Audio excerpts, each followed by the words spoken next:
يعني هكون ما قلت هاسي وحلا سوق بصدر معها ينا كنت فتاة كنت كون مشاكل مجره وحد النبي إلهي رسول كيسيو صونتنا إلهي دي ويدي دينا نندل يروي مكا قورس ديبانا هاي دبتنا السون هي الأمي دبدا سوق غلطي قبضة تاني دبتنا وحد النبي يقول قبرنا مسوامي كرتو صون صناع بالغا ورمية نينك يدو قلادة موياني يعني نولل خير با كدحايسو kale tanina inay ateecdo qadiyada ku ateecdana waa waajibaadka reerka loo samaystay tan waa soonta sunna mid la isla waafaqay waa inay noqotaa saadaradeed buu nabigu yiri gabadheena ma soomi karto bigayr idin zawjaha masalada kale buu yiri ilaahay rasuulkiisa way ku sheegay anigu reer baan ka dhashay reerkayga waxa lagu yaqaanaa inaan cidiba kicin adceeda kululaata mooyaane yani xanuun baa qabaan xanuun hurda bay qabaan xanuunka hurdada oo dadku ku dhaco dadka badba kamid ah iyagoo wadada maraya gama isagoo sidiisa uu soconaya gama dadka badba kamid ah haduu ku aan laba kicin karin haduu isagoo hurda intaad qaado aad wadada dhigto iskaga tagto sidii uu hurdaya oo quurinaya waxba kale ogeyn ninkan wuxuu sheeganayaa markaas in xanuun heritage reerkoodu oo dhabileeyahay inuu qabo inaanu salaad u sagsaagayay aanay ahayn xunaba ku yiri marka toosto tuko yani marka toosto ina kala qaado dhalinyaradu ay moodan xadiidkan inuu daliil u yahay salaada subax oo laga tagaa khatar weeyaan laakiin waxaynu tilmaamaynaa awoodda qofka bini aadamka iyo istitaacadiisu inay leedahay daymo badan in la daymoodo oo nusuusta marka la tabaqayo ama jamaaca ha noqdo ama bulsho ha noqdo ama ummad ha noqdo ama qof qura ha noqdo fiqh al-istitaa'a in la eego awoodda dadku iyo inta ay gaarayso sida awgeed ayaa waxa muhiim ah in siyaasada sharciga markaynu ka waramayno in loo eego xaaladda ummaddu halka ay marayso iyo waxa ay qaadi karto kaas waa mid waxaan leenahay siyaasada sharciga marka macnaheedu markaynu soo duudubno waxay noqonaysaa in wixii wanaaga la kobciyo la dhameystiro wixii xumanaana la yareeyo nusuusta sharciga iyadoo la raacayo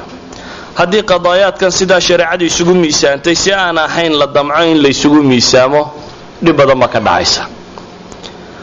walidalik naska quraanka ama xadiidka iyo tabaqaadiisu horta waa laazim in la tabaqo shariicadu ma aha يعني wax laga tagtaga ma mana jiro nidaam kale oo dadka shariidadka badbay maskaxdooda waxa ka gooxaysa in mujtamaca inta nidaam yaro kale lagu dhaqo loo soo bisleeyo shariico ma jiro kaasi nidaam dad shariico u bisleeya ma jiro dunida nidaam waliba isaga isbisleeya sida daraadad shariicada dadka inta hadba ay fulin karaan bay fulinayaan ilaa iyo kamaalkeeda laga gaarayo وما باهنا النظام كله مستورد oo dhaxo iyada intu kobciyo meel gaarsiinaya ama aqal kale lagu taageero uma baahna laakiin shariicada ayaa nidaamkeeda siyaasiga ah wuxuu leeyahay in loo dhaqo qaabkii loo fulin lahaa intii markaas dadka waajib ku noqon lahayd kaasi waa umuman yani ra'yi guud aan rabay in laga fahmo siyaasada sharciiya majaalaadkeeda lagu tabaqo majaalaadka ama siyaasada sharciiya ay ka waranto ونظام الحكم بكمده يقاب كنقنيه نظام كدولدنمو اما waxana u yaqaaneen القانون الدستوري والقانون الاداري وانه سياسته ku saleysanaada yani sharciga ka waxaynu daba dhignay inuu shaygu yahay shay laga rabo inuu shariicada waafaqsanaado waxa kamid ah shu'un الماليه في الدوله waxa lagu tilmaama ama نظام المالي ama القانون المالي waxa la aliyo wixii ku saabsiisan budgetinka iyo dawladda dhaqaalaheeda iyo qaabka ay u expense iyo qaabka loo isticmaalayo وحكمت السياسة الشرعية شؤون المالية العامة أما القانون التجاري قانون كدقالي جود برشاد وإلادية باع مشتركا يسوون وينه هاسي بعد الشريعة الإسلامية وحكمت الشؤون القضائية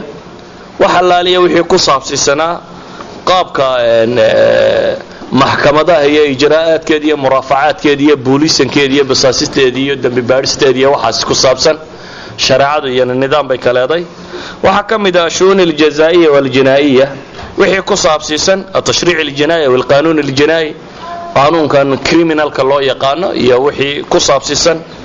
وحكمت مجالات كالسياسة الشرعية كورنته العلاقات الدولية أو القانون الخارجي أما السياسات الخارجية حديدة بني آدم كون حياة دولة ده برشوين كدقالة النبضة سفير ده يوحي لها المالة سياسة شرعية مواقف بيكال هذه وحان شيء نوردن دمان تدو حيسوق لينا السياسة الشرعية ومجالات كأي سياسة شريعة وكورنته دامد ولمن التفسير كيسية دراسة ديسية وحس كقارة لكن درس كان انتيان كفهم يوحون بانوغة شيدي إنه شرحنا الشريعة الإسلامية قاين لا تطبق كرو حالة كستول وجره إن أنا يجرين وقت اللي إذا ضد كاس هو بسلانة يوم كيميل سوى قارن بشرع لقط طبقين أنا يجرين إن حالة كستول أي شوغان شريعة فين يسوب هي هذا يوحي بهين يدنا يوترين قرين سوسي هرك عيسو حالة تنكسي الرئيسة ويكسي حق بدنين يجران ساس الدرادة باب برشادي المسلمين تهورين النبي وسوى تربيه صلوات الله وسلامه عليه waxay soo mareen xaalad dacfi ay liiteen mar laga xoog badnaa maray xoog badnaayeen maray dawlad weyn ahaayeen maray labadii dawladood waaweyn ee dunidaba la loolamayeen oo dhigmayeen xaalad kala gadisan bay soo mareen bikulli hadhihi alxaalat siyaasad islaamiya ba socotay markii ma kala joogeen siyaasad sharciya bal isticmaalay markii madiina la joogeen siyaasad sharciya bal isticmaalay bikulli hadhihi alxaalat qawaacidatan marka ay sheegayaan runtii fiqh tira badan bay u baahan yihiin لكن دتك قاربة حتى قواعد قالت بالو فهمه دتك برضه فهمه أخف الضررين مركل ليه وحي في ضدورنا الشريعة ولا ما مرك قاركود با نظر الشرعي قا تعاضق أي تاي أبي بكر مركي ودولة نمط قبطي إسلامي قا هي واحد عايم حي ردة دي بايمي أبي بكر روح إلى هدي الدبر اللي يدي دوان دجال ما يا صحابتك لا يدين الدبر بين كود دجال نار أنت رصاة ما وحوار كي يدين كبوحوا إنه كخاطر سيء هاي وحنا يكور رميا ردن ساس الدراد بقوق معي هدي الدبر لو دي دينه دجال ما يو مركم مسألة دي وشرحنا الصحابة دي وأقبلن إذا تي أتكيد بيوار كيين مركم لنا أخف الضررين ما أخف الضررين في العقول وأخف الضررين في الشريعة وهي الشريعة موازين تدو سيدا يوكل كرئيسا ما هسينو إنه سيدا عادي أو قيمينه شريعة موازين تدو وحا وصرية الدين ماشي الدين تكوها لك سميسو وحا ليدي هلا جهاده نفطها وبحضه نف بحسبه وحا لقد دورتي محي إن دينا يهلاكته إذا وحا نوجه دا